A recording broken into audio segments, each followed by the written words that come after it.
Now these girls, how old? I'm doing 13 to 15 years old. 13 to 15 years old. Right, that's what I'm doing, 13 to 15. You're watching footage of an alleged child trafficker negotiating with someone he thinks is a customer, but the purported buyer is actually an undercover agent. Y a él le gustan así, como te dije, le gustan pequeñas, frescas.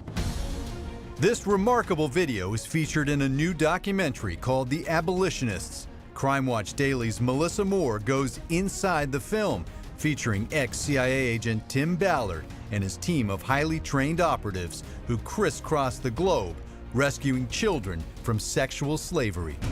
We all know the term child sex trafficking, but you see up close and personal.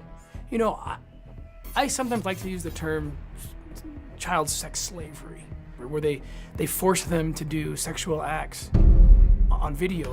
And I'm talking, these kids are as young as 7 years old or younger. Tim is the founder of Operation Underground Railroad. On this mission, the unit heads to the Colombian town Cartagena, where cutting deals isn't limited to dark alleys. We have to pretend to be sex tourists, talking to taxi drivers, sitting on the beach and waiting for a vendor to come up and start offering us everything from drugs to adult women, and eventually it comes up, well, how about children?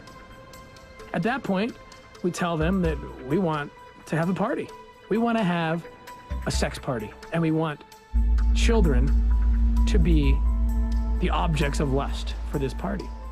For this job, the alleged traffickers think they are bringing kids to a party where the children will be brokered to a bunch of American pervs. But first, the deal is struck, seen here on hidden camera.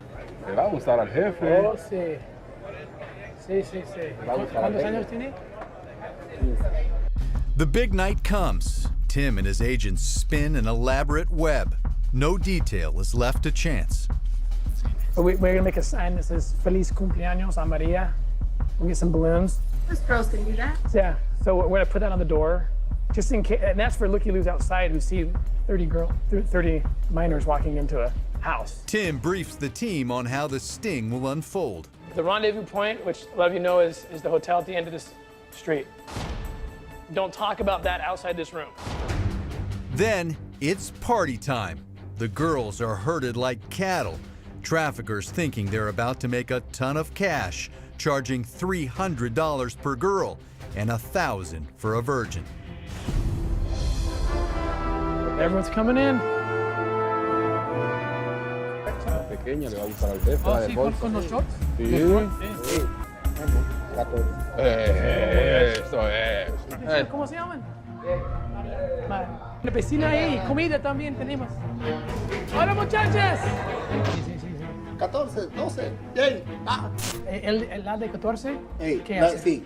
Ella hace todo.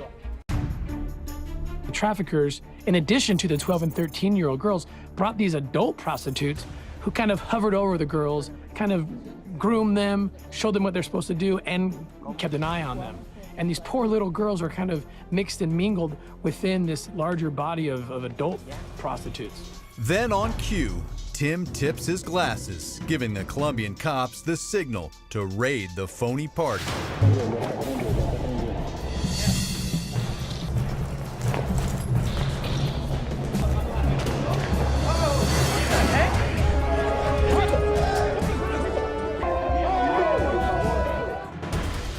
Once the guys are arrested, Colombian Child Protective Services march in to take charge of the kids. The Cartagena mission is a success, with 5 alleged traffickers arrested and the 29 kids rescued. These youngsters having no idea Tim has saved them from their alleged abusers. Imagine that for the children, as you're doing this operation, they think that you're the bad guys. Yeah, it's horrible.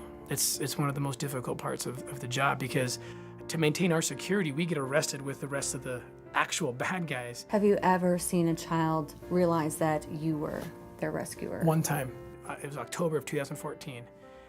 It was the largest child rescue that I've ever heard of. We rescued over 120 victims. In this video, a different mission. The alleged traffickers brought children to an island thinking they were going to partner up with the undercover agents to build a child sex hotel. But their plot was foiled. The bad guys were arrested, and somehow the kids learned that the Americans were actually their saviors. All the kids, they're in these cabanas, and they run to the windows, and there's a screen, and they're crying, and they're singing, and they're saying thank you. It was so emotional. I mean, my hardened operators are crying, I'm crying. One of my guys behind me, I remember, grabs my shirt, and he's pulling on it, and he's crying, and he says, you're hearing the sound of freedom. But saving these kids is only part of what Operation Underground Railroad does. They also provide healing for the kids who will never forget the horrors they endured. Back in the United States, Elizabeth Smart, who was abducted as a teen and sexually assaulted, is joining up with this bold rescue operation. How did she team up with you? I think what really attracted to her to what we were doing was that we were going in and trying to rescue kids. You know, and because she told me, she said, you know, I sat there for 8 months hoping someone would just drop in out of the sky and rescue me. She said, you know, I want to go back to the place in California where I was held captive. It was so empowering. And then she took us back to the camp where she was held and say, yeah, that's where he held me. Well, that guy's in jail, you know, for life. Running Operation Underground Railroad is expensive, so to help cover costs, Tim launched a CrossFit franchise, a place where the agents work out to prepare for their missions. And so CrossFit actually subsidizes the operation. That's right, we have 110 members and growing every week, and all the proceeds go right back into the rescue operations.